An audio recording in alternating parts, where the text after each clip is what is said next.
People need a voice.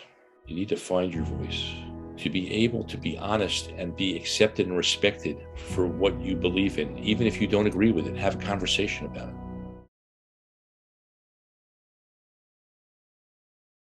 Feeling like you're valuable is a need, because if you don't feel valuable, then you lose all will to live. We all know that we need to do better back checking. We all know that there's no reason to have this kind of machinery being sold to young kids. This all been said already. What hasn't been said is what is going on in America. There was a school shooting in Texas 2 days ago, and it was absolutely horrible. We want to talk about why school shootings have been on the rise since 2000 and also has been accelerating in recent years, but there isn't a lot of discussion about the real root cause as to why this is the case, and to try to see how we can help. Well, Sumay, it's good to be here with you again. Lots of adults talking on the news these days, giving their political point of views, and trying to figure out how this shooter got in the school. So there's a lot of whys and mechanics about how this happens. We all know that we need to do better background checking. We all know that there's no reason to have this kind of machinery being sold to young kids. This all been said already. What hasn't been said is what is going on in America. How come it's not happening anywhere else? I can't speak for why it's not happening. Certainly the political and the guns are not available the way they are here. But I think you and I have talked a lot about confidence, self-esteem. We imitate too much hate in this country and not enough love. The internet, we know, has gotten very, very big on people following it and wanting to belong. And in a sense, we've kind of created a terrorism in this country because of the bullying and alienation that's going on in the schools and in the homes. And I think what's happened is we have lost our way in terms of realizing that it really has to start when you have a kid. When your child is born, even at 1 year old, you have to start teaching them how to feel good about themselves. Mm-hmm. And not enabling, by balancing that. You got to be disciplined. You got to teach them right from the beginning boundaries, consequences, accountability, but love can be not just kissing all the time. Hugging and kissing is great, but it's a lot of different things. That maybe one of the things you and I can do in this discussion is define what love really is, because without love, you got hate. And unfortunately, they're really they're the same thing on two different ends of the continuum. Yeah. That's where I sit with this. And I think we know that without confidence, and if you feel alienated and isolated and you want to belong and you're watching all these other people do what they're doing, that's what happened in the Middle East with terrorism. Mm-hmm. We train young kids who didn't feel like they belonged to learn how to be murderers. So I'm worried that we're becoming the Middle East. I think that I think I definitely agree with that, where people want to need to feel love. That is a need. That's one thing that not a lot of people talk about. Feeling like you're valuable is a need, because if you don't feel valuable, then you lose all will to live. And so a lot of this is a breakdown in people's confidence, people's the kind of the reinforcement that you are valuable. Because if you have really tight communities of people who are just always like really loving and kind, when you're talking about love, like what is that? And also when you aren't confident, you don't have as much of a capacity to love. If you're not confident, you're very self-centered because you just need to constantly prove to yourself that you're valuable in some way, whether that's bullying other people so you can feel more powerful, and just trying to prove to yourself that you have control, that you are valuable, and sometimes in very harmful ways. And so, I mean, I think that this ultimately does come down to a crisis of confidence, and you just see this in so many different ways. And I think that just like taking this one issue of school shootings and abstracting it away from everything else, is just not what's actually going on, because you just see people less and less being willing to like have a conversation, which is a lot of what we talked about in our last interview. Is like people need to have conversations. And how are you supposed to have a conversation with someone that you disagree with when you're lacking confidence and constantly trying to validate yourself, right? Having a conversation with someone who disagrees with you is not the way to validate yourself when you're in a position of feeling very weak. So I just see so many different things kind of playing into this. But one thing is, like, as you have like a lot of experience with this in your professional career, like, are these problems something that have like always been around, or are they getting worse? Do you see the kind of evidence of this crisis of confidence more and more in your practice? So bullying has always been there.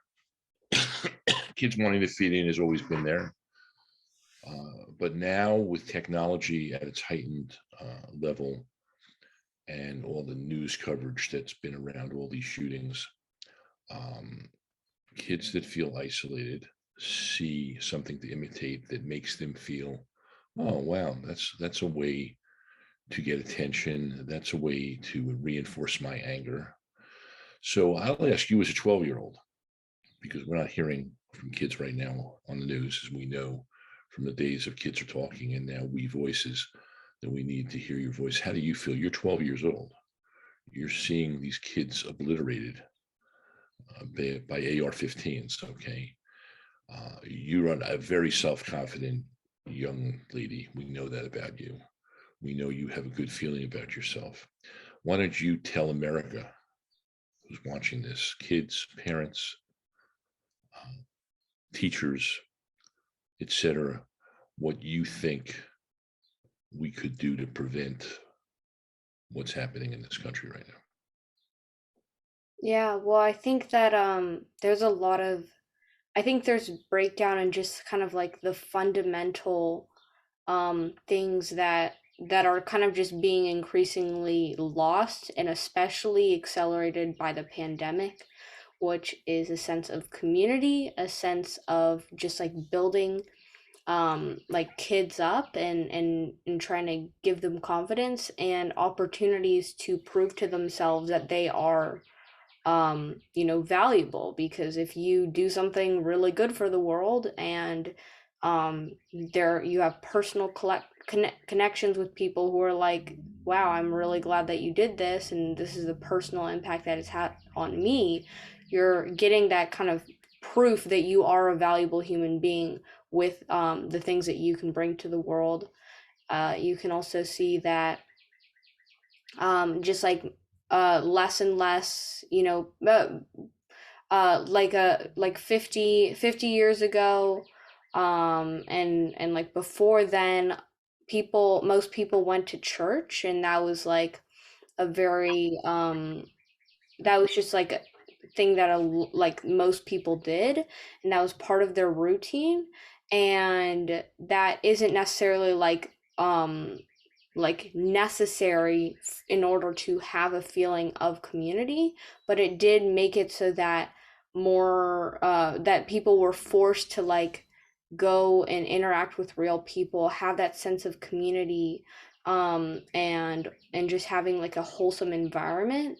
And I think that especially like with the pandemic, when you aren't able to see anybody, that has definitely accelerated that. But you can see the rise of school shootings going up even before the pandemic, since like 2010, 2015, but even since 2000. And I think that for me, what I see is that there are a lot of ways that kids just are lacking the opportunity um, to be a part of a community where they can add value to other people, where they can have real, like, personal and wholesome connections with other people, and also lacking like a precedent and an example of just like of just people having conversations, like open and honest conversations where they're actually trying to listen. um and so I think there's a lot of things that play into it.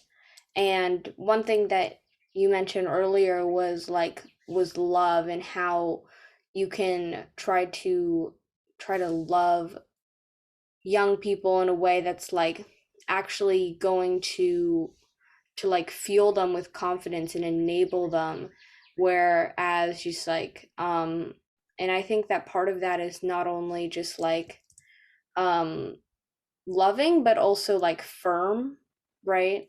And showing them like the consequences of their actions by like showing them that what they do has material impact, and that also shows them that they have power, which also contributes to feeling confidence, is also like knowing that you have responsibility and control over um I mean, not only just the people around you, but especially with like the internet, people all over the world. So So where did you get this confidence and this self-esteem to be where you are 12 years old, to have a conversation like this and do all the things you've done with your father and WEquil and your sister and your whole group of people that are now, you didn't just, you're the person to ask right now, where did it come from? Where'd you get it? Where did it start for you? I think I've just been incredibly lucky. I've always had a lot of loving people in my life that have always supported me, that have always encouraged me. I've had lots of opportunities that not all kids can get, and not all kids are able to start homeschooling and start doing the things that I've been doing with my family. And so I think that this is, I mean, a lot of where it came from for me, I think, is that I just had a lot of opportunities to do something valuable for the world. And then also a lot of examples of people like encouraging and supporting me to do that, because a lot of the time when you're a kid, since you're a kid, you think, "Oh, I'm just a kid. I can't do anything," right? But then if you um even though you can add a lot of value, but if you don't have anybody telling you that you can, if you don't have any examples, then you don't even know that it's possible. And so I think that a lot of it was that I had a lot of people supporting me and telling me like you can do really amazing things. So, but you kind of need at least somebody telling you that you can in order to enable that within Those yourself. people, I know your mother and father, obviously. That's where it Yeah. began. Where else did you get it? I think it was primarily from my mom and dad, just because, I mean, those were kind of like the biggest like figures in my life that I was looking up to. And I think that that's really important for kids, is that they look for to their parents for confidence in their initial years of like growing up, because it's really hard to get it from anywhere else when you're a kid, because you just haven't had enough experience to be able to like do something, improve yourself, and show yourself like I'm this powerful human being. Well, Because when you're a kid, oftentimes like you it's, can't have as much power. what did they do? Yeah, well, they always gave me opportunities to like do things independently, and like show myself that like I could do a lot of things on my own. And they had me, if they're, let's say we were like at a restaurant and we like wanted the check or something, you'd say, okay, Sumay, go up there and ask the waiter to come over here with the check. And it's like super simple stuff like that when I was like 6. And so I'd just be, Already expecting you to do things that we normally reserve for thinking you have to do it with another, right? yeah. And that's why I kind of think that there's a lot of just like fundamental like breakdowns and really simple things like just neighbors knowing each other and being able to like have relationships. There are people who live really close to us that I've never met in my entire life. Mhm. And I think that there's just a lot less of just like a community and just like a kind of like a support group around kids because historically like when before the agricultural revolution, people were living in like tribes of like 50 to 100 people, and they had an entire community of people like raising them. And so it just kind of this whole like isolation is not only with the pandemic but coming from just people not interacting with as many people and not having that kind of community around them. Here's the paradox: you're a homeschool kid, so how do you build community? Because one of the criticisms of homeschool kids are that they're not getting community; they're too isolated. Obviously, you don't feel that way, and maybe you can help people understand what how you build community at, for young kids, for young people. What's Yeah. the best way to build community and a sense of belonging and not feeling like you're isolated Hmm. and that you don't matter. Yeah. Well, I think it's really hard to stereotype homeschoolers because it really is it's the full spectrum. Okay, let's Uh, stereotype. Let's talk about you. You clearly feel like a community. Where are you getting your community? yeah. Well, I think there's talking about the internet and how it is like making it so that you can increasingly isolate yourself. It also does enable opportunities to build community around yourself, although it takes a lot more effort, and you also have to know about all the things kind of like going around and kind of the things that are in the background that are making it so that it's actually harder to do that. So with these social media platforms, there are machine learning algorithms that are like seeing what you spend the most time on, and it's tailoring your experience on those platforms and the content you see, the people you meet, the things you interact with on a daily basis, because um, the internet and technology has become so integral in our lives. And so it is, you'll also have to know about like how that is potentially being counterproductive for yourself.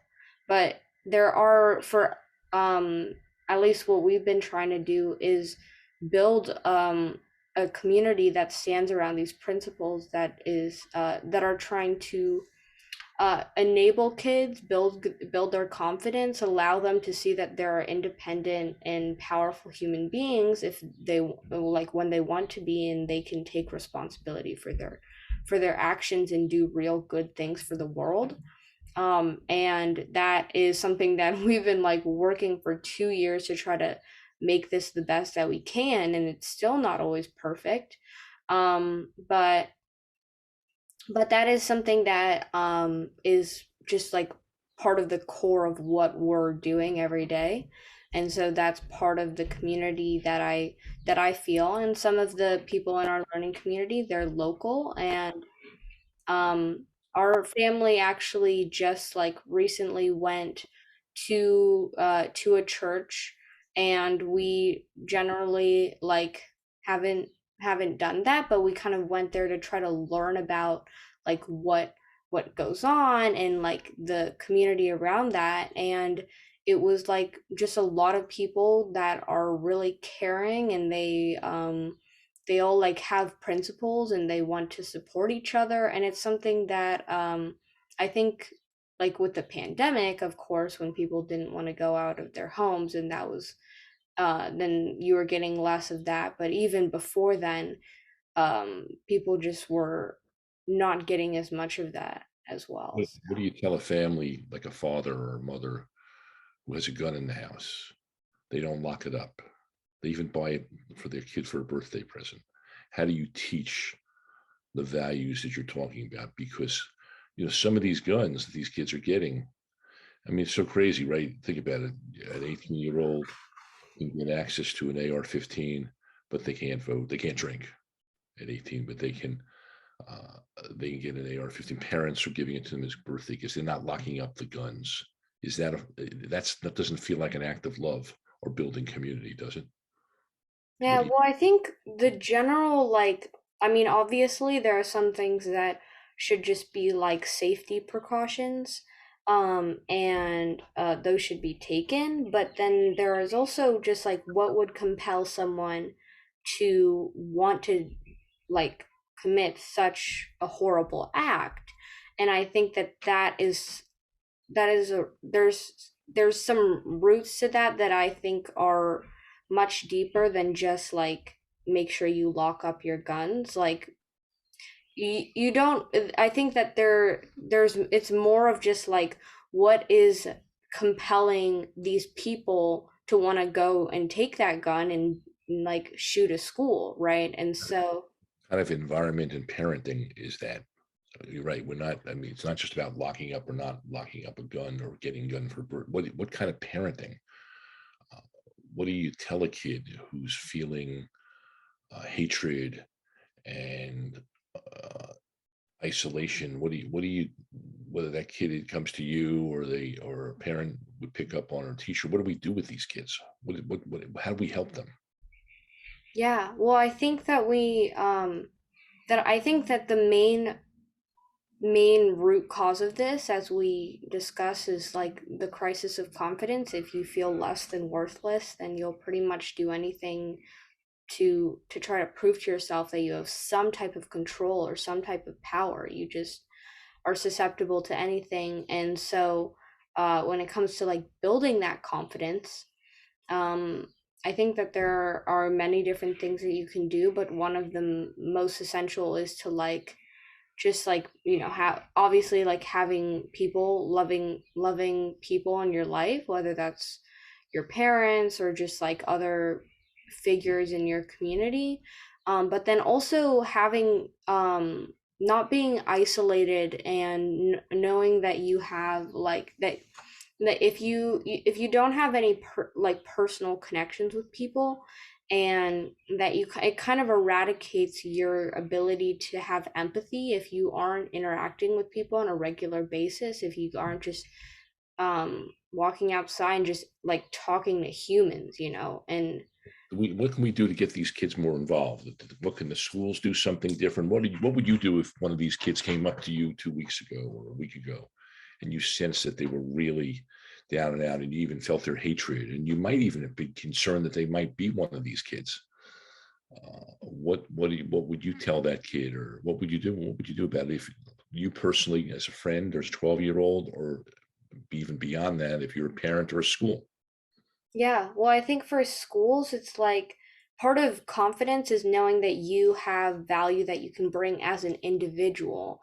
And if you don't understand that, like, you are unique and you have something to bring to this world, and that's really hard. And that's one thing that I think is kind of lacking is if you're, this certainly isn't the teacher's fault or like the principal's fault. It's kind of just the structure of a classroom where there's one teacher and 30 kids. You can't personalize anything. And so how are you supposed to feel like you're unique Mm. or you are an individual that can bring value to the world in ways that nobody else can if you're in a classroom and there's no way for a teacher who's just trying their very best to tailor anything to you and to talk to you about like how can you add value to other people, how are you special, and that's one thing that we do immediately when kids join WEquil.School is what are your strengths, interests, passions, and then we help them come up with an idea for how they can how they can add value to other people through a project. But one question I have for you is like, what are some things that you see, either in schools, outside of schools, with parents, or otherwise, that is either undermining young people's confidence, or things that we could be doing but aren't, to help young people build their confidence? Here's a paradox. There's a paradox. Too much enabling going on. And I don't mean enabling in a good way. If something is going on, uh, some kid gets bullied at school, uh, you can't look the other way. You got to hold them accountable. You should be talking about this in school every day. This ought to be either a class or whatever. This is like we're in the news now again. It'll be in the news for 2 or 3 weeks, and then this will go away again until the next incident. Make it part of the lifestyle of your family life as well as in the school. Don't defend when a kid gets bullied.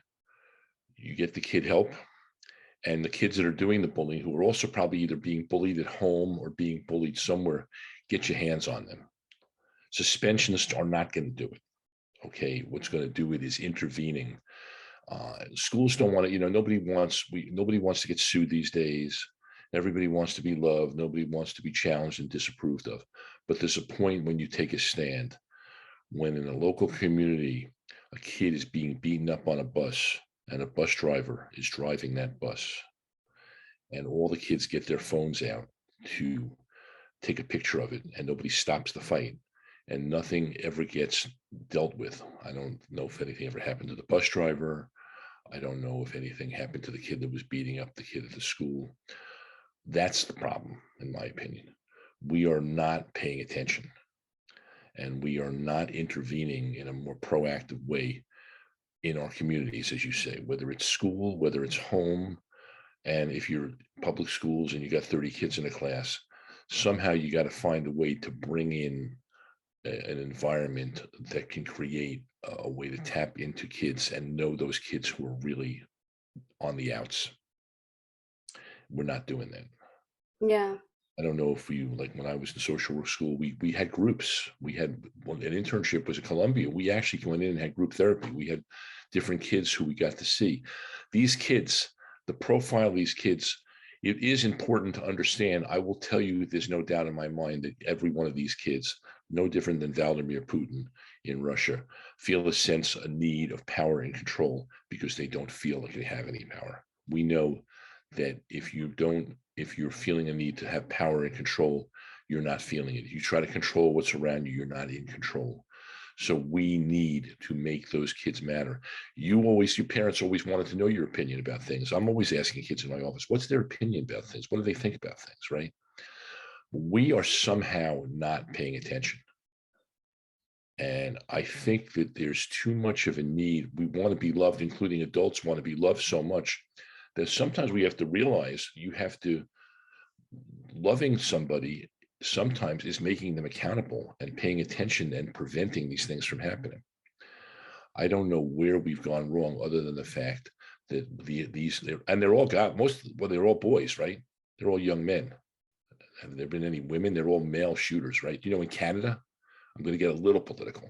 In Canada, they are actually make the women, if the man wants a gun, and who's the woman who's involved with that man has to write a letter saying that that man is capable of doing that. We do not have boundaries.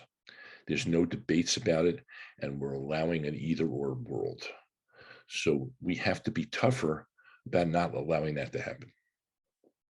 Yeah, I mean, I think that there's kind of a little bit of a downward spiral when it comes to, if adults are lacking confidence and they're not able to listen to each other, then they're setting a precedence for children who are, looking at that example, and they don't see how just having discussions, like honest discussions, where you really want to just find truth and not just prove yourself.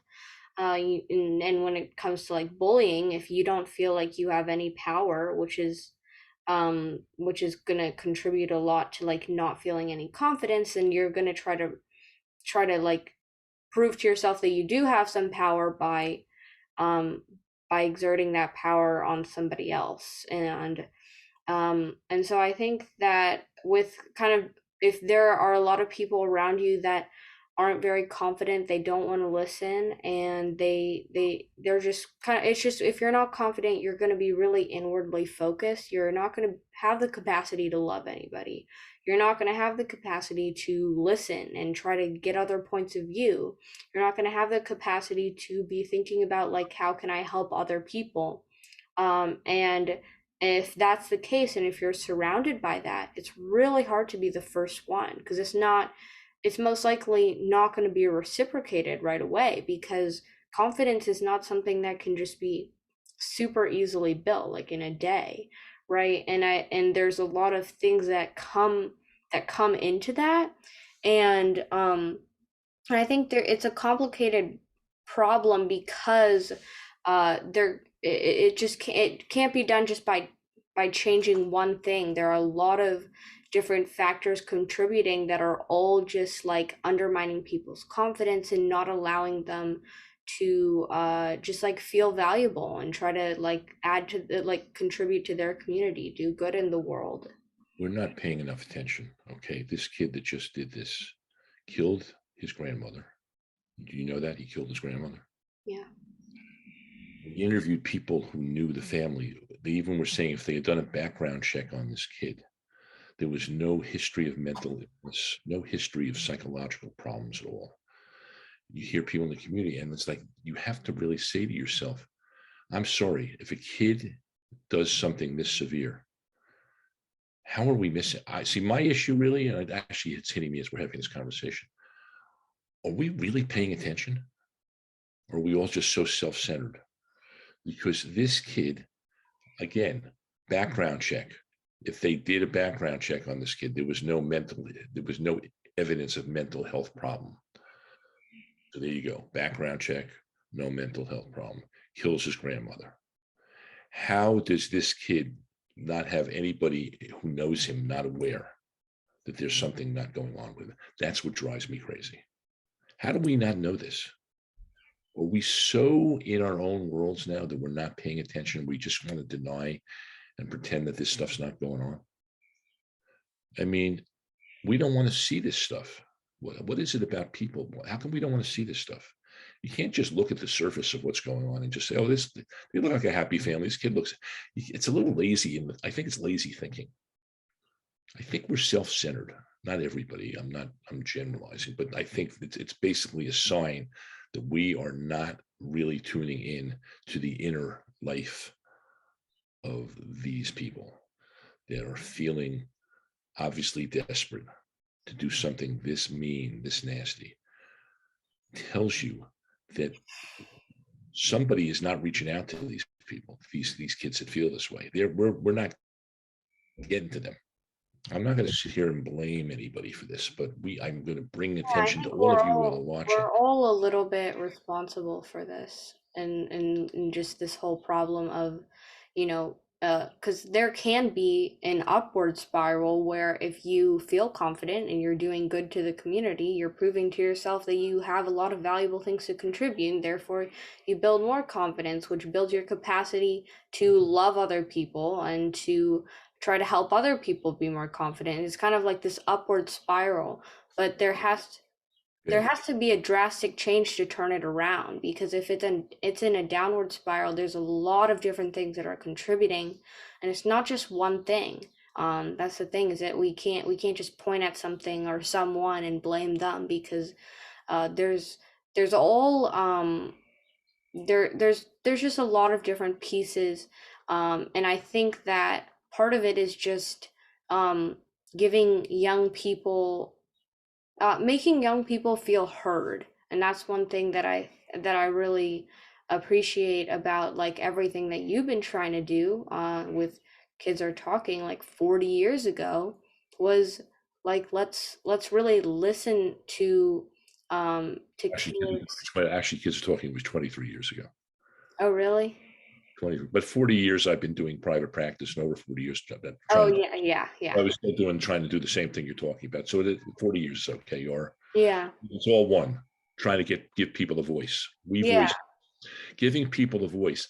That kid, we can be upset and angry and talk about, background checks and R-15s all we want to. That kid somewhere, apparently he had reached out. There were some things that were in a text or something to some kid in Europe. I'm sorry, there is some way we have to know that these kids are in trouble and we are not paying attention. Yeah.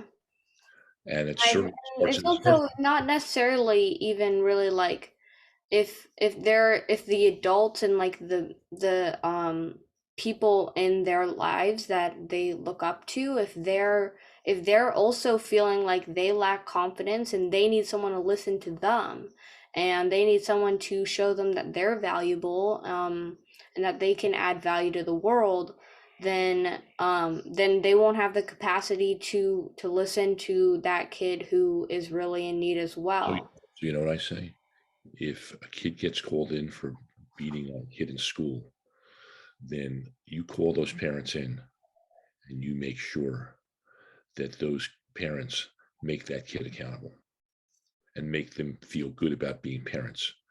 Remember that other incident, I forgot where it was, where the kid was supposed to be sent home and he was let back into the classroom and then he shot it up, right? That was recently in the news, where the school called the kid in. I think he was asked to go home and they let him go back into the classroom. He killed people. Parents were supposed to get him help, get him therapy. I'm going to do this with the schools. I'm sorry, I can't help it. These poor teachers that died who protect those kids. I'm not talking about those teachers. It filters down from the top. I'm going to tell you, we did so many shows on Kids Are Talking. We need to do more in the schools and more at home. And we need, even as a friend, you sometimes have to say, hey, your kid is doing this to my kid. Stop protecting everybody. Yeah. Well, I think also part of not um making people accountable is like not showing that there are consequences of action, which is also saying like you don't have power, you don't have control, right? Because if you had control, and that means that you were able to make a decision, and that's part of what like holding someone accountable is like you could have made a decision, you could have made a better decision. That's And if that. there's no aspect of like you have control over your actions, you have control over the outcomes and the environment around other people, that's part of like what power is, right? You can elicit control over either the environment, other people, and that can be in either a good or a bad way. That's called boundaries. That, if we want to define love, look, it never always tell people, you can never tell somebody you love them enough. You can never acknowledge someone for the things they do enough. You always ought to acknowledge and love and hug, and everybody ought to do that. But there also has to be, as you say, accountability. That's love too. I always say tough love with a soft glove. So not tough love with a hard glove, tough love with a soft glove. You can be tough and give boundaries and do it in a loving way. And stop thinking that your kid or everybody's kid is just a perfect angel. It's tough growing up now. It's always been tough growing up. But now there's so many ways to become reckless and become unhappy and isolated. Before COVID exacerbated what was already going on. Yes, community, but we have to get out there. That's why we're doing this show. Okay, we got to get out there, because my poem Handcuffed, which is what I wrote in my new poetry book, Echoes of COVID, we are handcuffed because we create that handcuff. The only way to unravel or unleash that handcuff is to take charge and take control and stop denying and stop looking the other way. To sit here and pontificate every time one of these things happens, trying to figure out why, political. I mean, of course, there's a moral and political breakdown in this country, and no other country. It's not happening in any other country, but it starts from the beginning. A 1-year-old, a friend of mine, just showed her kid, her little grandson, learning how to take his first steps and walk. And his parents had him applauding at 1 year old, applauding with his hands up in the air. Great job, great job. As long as that's good love. That's a good start. But if that kid's also not doing something that's really good and that's misbehaving, you got to call them out on that too. Mhm. Sometimes parents need to be loved more for themselves than giving the kids the need they need to feel they have boundaries and safety. Didn't you feel safe with your parents because they balanced back to being equal? You're an East-West girl, right? Balancing love and also structure and discipline. I am sure, I don't know, were you ever, someone looks at you, were you ever a bad girl? Did you ever do bad behavior? You're never a bad girl, but did you do behavior sometimes that Yeah, wasn't? I mean, sometimes I would make mistakes and I was always held accountable to it. And that's one thing that we often talk about is like someone who would do something as horrible as what was just done, um, they probably are tremendously lacking any meaning in their life. And one thing we talk a lot about within our community and our family is like, where does meaning come from? And I think that a lot of where it comes from is being responsible, taking responsibility, because taking responsibility means that you have control. How are you supposed to like derive meaning from something that you don't have any control over, right? But part of it is that I can take action. I can do something good. I can create meaning for myself. And responsibility is where you are where like if you do something bad, you can take an action to apologize and try to make it better and understand that you made a mistake. You said that about, I was watching your thing. I loved watching the thing with you and your conversation with you and your father today. You talked about emotional intelligence. Teaching emotional intelligence is saying, hey, I'm sorry. Or, hey, I got to think about the back to dialogue. I got to hear what you're saying. Like I may not agree with it, but let me think about it. Or let's talk about why maybe you think it's that way. And why don't you try to be interested in hearing what the other person is saying, and then let them be interested in what you're saying and try to understand the otherness of the other. That's emotional intelligence, isn't it? It's okay to say you're sorry. It's okay to be imperfect. It's okay to make mistakes. How about timeouts? Did you get timeouts? I would get timeouts. What about timeouts? What makes an effective timeout? Yeah, well, I think that there's a timeout, and then there's also like one thing that my parents also did was always having like really like long conversations about why and about um what you did wrong, why you did what you did was like what you did, and understanding like yourself and your own psychology. And so it was never just a timeout. We're not gonna talk about it again.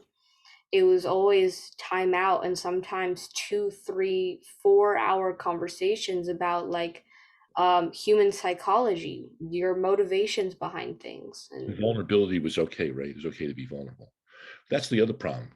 We still live in this crazy mentality that guys can't cry, guys can't feel, guys can't be sensitive. They're taking the guns. They think they're gonna be strong when they're doing that. Let me tell you something. Every one of these kids who's doing this, and then you've got potentials out there all the time that they're bullying and beating up because they've been bullied. We do to others what was done to us. I know we're all busy, but if you're going to be a parent, you have to really do what you just said. You have to talk to your kids and take the time. yeah, and that's one thing that's also like time is like with just parents with their kids, and it's not parents' fault. It's like you have to go to work and your kid has to go to school, and it's really hard to like to try to spend time if you're working like 2 jobs or 3 jobs or maybe even like one job. It's still really hard, especially if you're a single parent. Yeah, so But and so and that's like increasingly well, it's just like with schools, that's part of the value of schools is like parents can go work. They don't have to take care of their kids while they're in school. And that's like something that, I mean, when women, we were talking about this in the show we did this morning, but when women went into the workforce, obviously that was a tremendously good thing. But there was also there was not like that much to just like fill the gap, other than there was television, and then there was also school.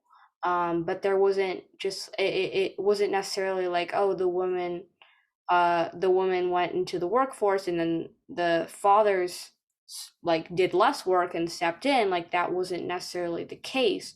And so I think that that's also a tremendous contributor, because that's the main thing that you're looking for when you're a kid to get confidence is, do my parents is you're looking to your parents.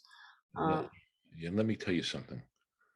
When a child is being disrespectful to their parents, if the child's being disrespectful to the mother, the father tells the kid, cut it out. If it's the other way around, the parent makes that kid accountable, whether it's the mother, the father, whoever it's being done to. They team together. You do not talk to an adult in a disrespectful way. So I see so much in my practice where the parents are not in unison together. And so a kid is being disrespectful, and there's like a power struggle between the parents, because it becomes like the parents become the children's, like who can be the more special parent. You got to work together. You got to be a unit. You got to teach that you have to tell your kid, if you don't like the way they're talking to the mother or the father, the other one has to step in and say something. And I'll tell you another thing. Play games with your kids. Sit down and play games. Sit down and dinner and ask, how was your day? What was your favorite thing today? What was the up of your day? What was the down of your day? What was your favorite thing today? Tuck your kid in. Tell your kid you love them. How you feeling? Is everything okay? Is anybody at school bothering you? Are you feeling good about yourself? Have those conversations. I am telling you that none of these kids that are committing these murders, and they're mean and hateful, nobody's doing that with him. And I'm not going to tell you, well, I don't know what the family histories is of all these people. I'm just telling you, and everybody can listen to me right now, the things we are talking about today, that is not happening. It is just not happening. Or these kids, if that was happening, these kids wouldn't be doing it, because love and hate are very close together. And when you are hateful and doing hateful things, it's because you are not feeling loved and recognized, and you are not in control, and you are not feeling powerful, and you do not feel self-love, and then you don't feel confidence.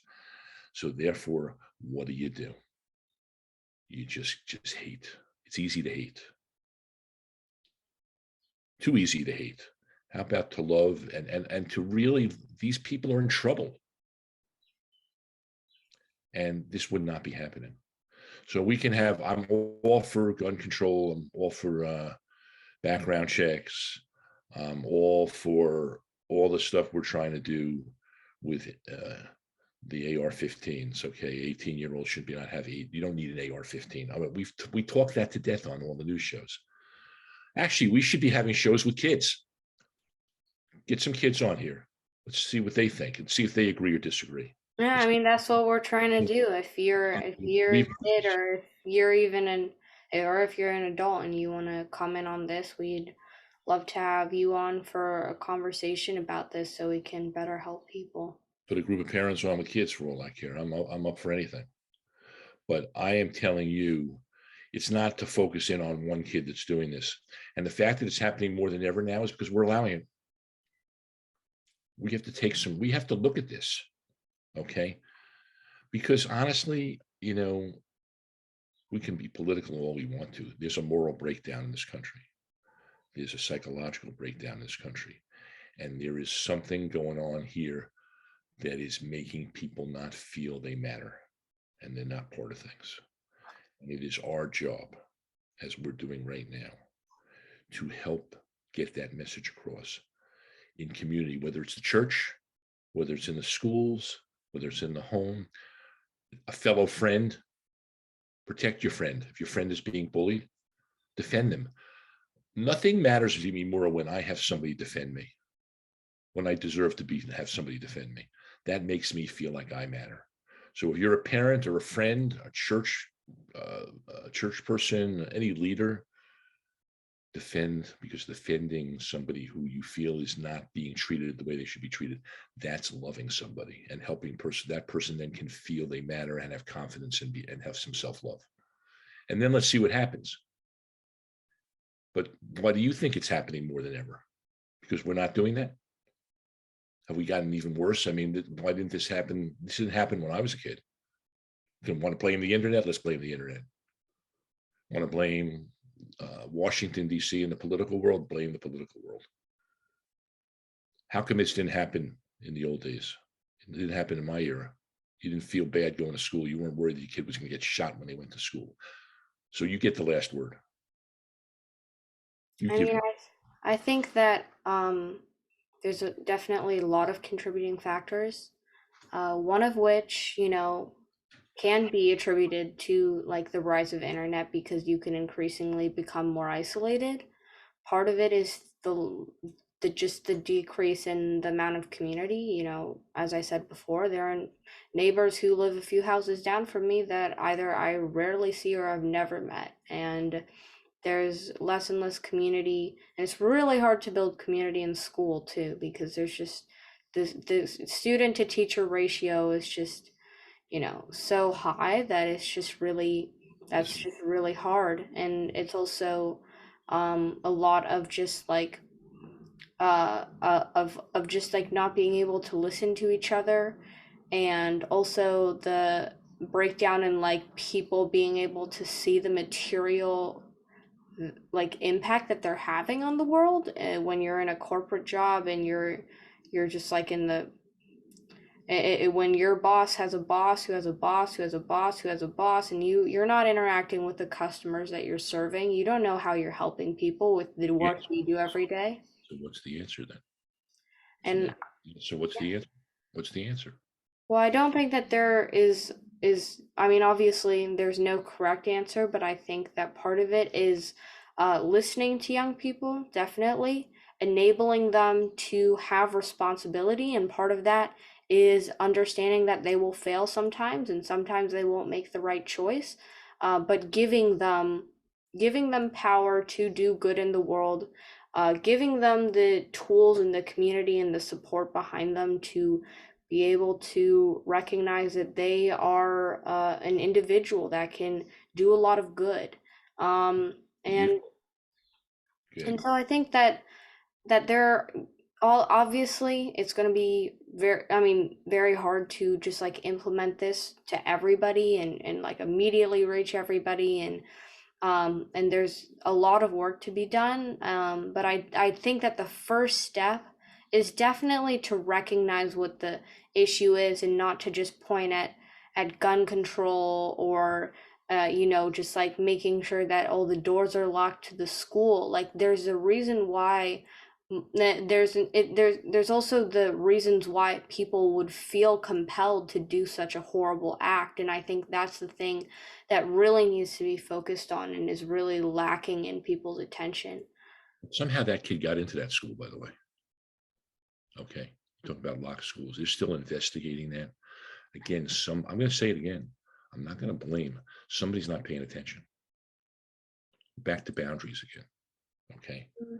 It's sad that we have to lock schools, but we have to have somebody there to make sure that doesn't happen. What happened just now should not have I happened. think the first step is the first like tiny step that we can all do is like, somebody's not paying attention. Let's all just start paying a little bit more attention to the people around us and trying to make them feel loved, whether they're kids or adults, because if adults feel more loved and they feel more confident, they'll have more emotional capacity to love and try to support the kids in their lives, whether it's their kids' friends, or just kids that they know. I think if we all just, and it's not just like oh, if we could all just do this, but just if you feel compelled to try to contribute to this, maybe just a simple thing that you could do in your life to help the people around you, the people that you care about, strangers that you meet, and just giving them a little bit of your time, or just like smiling at I'm people. not saying how are you, but make sure you hear the answer. Yeah. A Are lot of you people okay? just say fine. How are, or how about some people ask, how are you? And they don't really give a damn whether they don't even wait to hear the answer to how are you. Yeah. Take a moment to be empathetic, have empathy.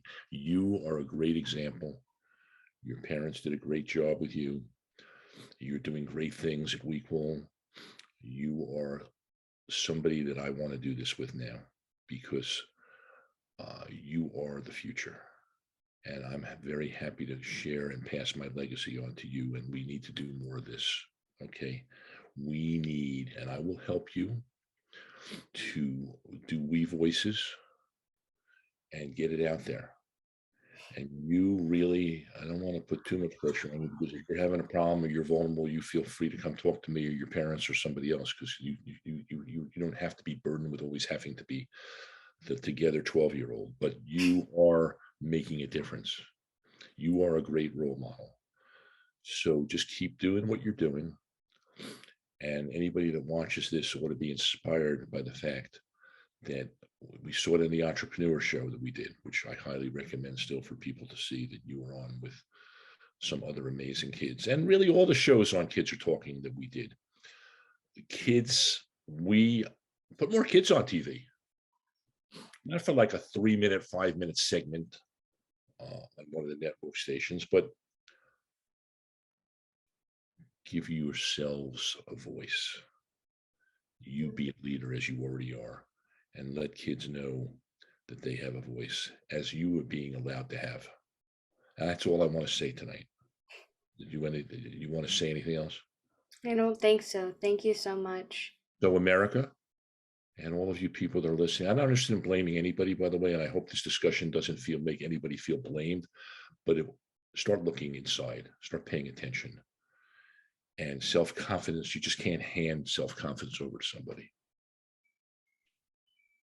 You have to take the time, I don't care how busy you are, to just ask the other person, "What are you doing? Are you okay?" Do that with one person a day. Imagine if all those, I'm telling you, all these kids, I wish I'd seen one of these kids. I might have said to them, "How you doing?" I'm sorry, but this kid, if he didn't have mental health, then that's just doesn't make any sense to me. We missed it. We're missing too much. Pay attention. Okay? Pay attention. Get out of your self-involved place and think about how much you like to have attention. We all want to feel like we matter. So you know what, for all you people who know what you need, give it to the other person too. And empathize. Good night. From all of us at We Voices, tune in because we're going to have many more of these discussions. We have lots of things in store, don't we, Sumay? Lots of things. Sibling show, what makes siblings work, self-confidence, more shows about this, right? Yeah. Right. I'm proud of you. Good night to you. It's been a pleasure. Thank you for helping me get on the internet because I still can't do it. I think you helped me. It was good. You know, that's what us adults, us older folks, sometimes we need your help and we have to ask you for help. Didn't it feel good to help me tonight? Without you, I wouldn't have gotten on and had this talk tonight. Just know that. Okay. Thank you. Thank you. You're very welcome. Someone says thank you to me, I say you're welcome. Thank you and you're welcome. See you soon. It's been a pleasure. Always a pleasure to talk to you. Good night. Bye. Bye.